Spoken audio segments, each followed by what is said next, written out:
Okay, so in this video, I'm going to be showing you how to make an AND gate and a NAND gate with um, transistors. So as you can see the title, the AND gate actually takes 3 NPN transistors and the NAND gate takes 2.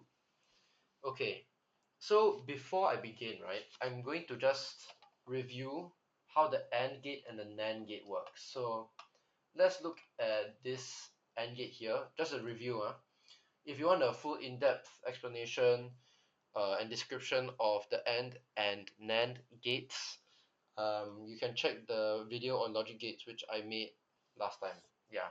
Okay, so as always, when we're about to describe uh, the truth table, right, we'll write every single configuration of the inputs, which will be like this. And then, okay, then we're pretty much done. The condition for the output to be 1 is when both inputs x and y are 1. So in this case, it's only 1 in the case where both are 1. So it'll look like this. And then this is pretty much the behavior of the AND gate. For the NAND gate, right? Okay, wait, let me write this first. The all possible configurations of the inputs. For the NAND gate, right? Um, the output is just the output is just the output of the AND gate but entirely reversed. Or you can think of it like this. The the output is only 0 when both x and y are 1. So it will look something like this basically. And this is NAND gate. Yeah, that's NAND gate. Okay, so yeah, those are the two, that's the recap of these two gates. And now we can actually move on to the the main point of this video, which is how to create the gates with transistors. So okay, let me just bring this down here to help us. And we're first going to talk about the NAND gate, because the AND gate is actually built on the NAND gate. Yeah. Okay, so on the left here, right, is how to configure the NPN transistors already. So if this is all you want, you can just like stop the video or whatever. Okay, but I'm now gonna explain like how this all works lah. And to explain that, I'm just gonna go through each case of the truth table to show what happens. So, okay, in the case where, oh yeah, and I didn't label, so okay, this is X, this is Y, this is A. Alright, so in the case where both are 0, that means this is 0 and this is 0, so that means like it cannot go through here. Then like current does not pass through here, so current has to go through here, so this will be 1. So far it is correct lah.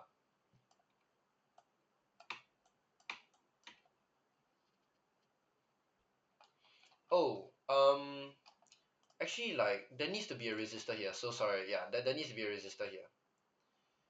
Okay, I'll explain that later. So okay, I told like those other people to leave the video because the thing was done already, but it's not done. There's a missing resistor. It's okay. I'll post like a picture of this as notes later anyway. Okay, so anyway, it doesn't change anything since there's no current flowing. Since there's no current flowing through here, right? It cannot go through here to complete the circuit, right? Because it's ground, so it has to go through here and then do like whatever else. So that's the first case. The next case, right, is okay, still in input X there's no current, but then in input Y there is current. Okay, so if you know your transistor like knowledge well, you'll know that from the base, this is the base leg, right, to the emitter, it acts as a diode. Okay, so I mean, knowing there's a diode is not really useful now lah. Just know that it's connected. Oh, and if you don't know this and you want to know more about the NPN transistor, right, you can go to the video like I have. Yes, I have. Yeah. So what this means basically, right, is that this current at Y will actually ground. Will actually ground. That means it will complete the circuit will be completed, right? But no one cares because the current still cannot pass through here because this is not open. Okay, wait, the current still cannot pass through here, like pass pass through here, because this is not open. So since the current cannot flow through here to complete the circuit, it has to go through here to complete the circuit. So, and it does whatever. So in this case, where even though the current is high here, but the current is not through here, the output is still 1 because it has to go through here. Okay. Then for this case, now Y, right, there is no current, but X, there is current.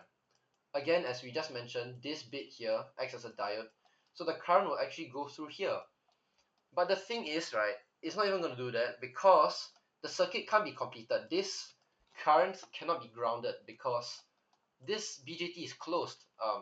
This BJT is opens the circuit at this point. So it cannot go through here to complete the circuit. Therefore, right, this current, right, that cannot go through here has to go through here. So that's why in this case, the output is still A. But now finally, right, when the current at both X and Y inputs, right, is high, right, is 1, now, right, as I've said like this like 15 billion times, right, acts as a diode, right, so the current can actually flow through, and guess what, since both, right, are open, they can actually both go through here. So in this case, this current can also complete the circuit here. And then in this case, right, the current, right, from here, the current will actually prefer to go through this way instead of going through this way. Okay, why? So we all know that electricity follows the path of least resistance. Okay. Um, so in this case, right, you can see how that the resistance of this actually is much less. The resistance is much less than this. So for this to actually work practically, this will need to be like maybe 10K. Yeah, 10K. And then this is maybe 1K. The reason why you still need a resistor, right, is so that you don't like accidentally create a short circuit like this. Okay, just know that you need to have a resistor. I'm not gonna explain it. So yeah, basically, right, since the resistance through here is less than the resistance through here, in this case, the current will finally ground here, and then the output here will be like 0. There'll be 0. The current will like halt. So in this case, the output will be 0. And as you can see, right, this behavior perfectly matches the truth table, and that's the explanation of how this the NAND gate works. So with the NAND gate covered, right, we can move on to the AND gate. The AND gate, yeah. And there's not much explanation. Okay, well there is, but I'm not gonna go to it now. I'll explain after drawing this line. Okay, so the AND gate, right, as you can see from here, right, it is just, oh, I forgot, yeah, and there needs to be a resistor here, X, Y, and then this is A this time. Okay, so as you can see here, or at least like from this part here, it is exactly the same as the NAND gate. Okay, wait, let me label this stuff. NAND, and yep. So this bit here is exactly the same as NAND, so I'm not gonna explain this bit again. But when I was recapping, like with the actual logic gates, when I was explaining the NAND gate, I just said that the output is just the reverse of the output of the AND gate. So so this works vice versa actually. Now that we have the NAND gate, if we want the AND gate, we just need to invert the output. So it works. It's sama-sama one. If you have an AND gate, right, then you want a NAND gate, you just invert the output. If you want an AND gate and you have a NAND gate, you just invert the output. Sama-sama. I mean vice versa, yeah. So and that's literally what we're doing. This part here, as I just said like 15 trillion times, this is a NAND gate. This is a NAND gate. And here actually this is a NOT gate. This is not gate. If you don't know how this works, right, go and watch the previous video about which is about not gate with one transistor. So I'm not gonna explain it here lah. But I will give a general I will give a brief like rundown of what it actually does if you're dumb. So let's say this is A and B lah. Yeah, it's a very tiny truth table. Yeah, this is a truth table here. So basically what the NOT gate does is it inverts the input. So if it's 0, is the output is 1. If the input is 1, output is 0. So this is exactly what we need to turn our NAND gate into an AND gate. So that's pretty much it lah. And it just works. I'm not gonna go in depth on it at all.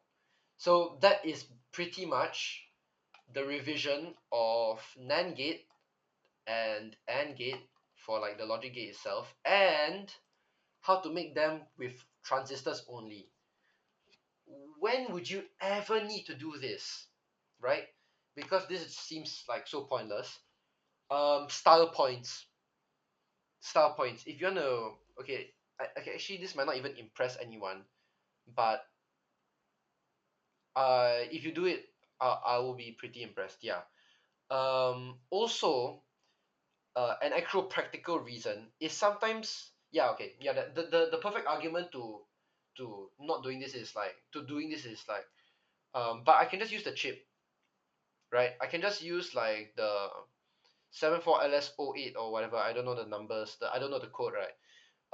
But there is a reason why you may want to use this over the chip actually. In some cases, right, or actually in most, because I've seen this in many students in their coursework.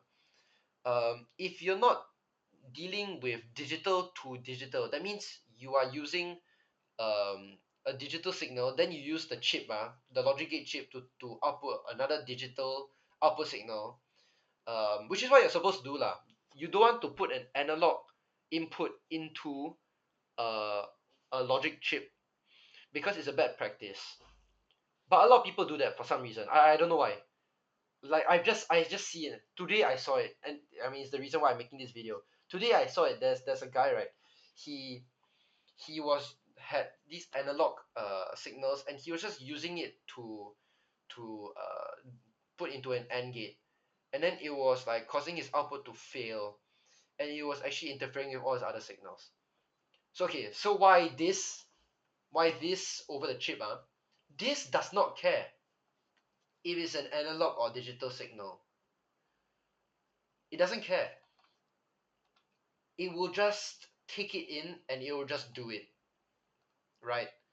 Also another issue, right? With the chip is like there's many grounding issues. I'm not gonna actually go into what the issues are, but basically it's like to do it properly, right? Which you want to do it properly, you it's like very tough lah. It's like trying to find a needle in a haystack. It's a very not enjoyable experience.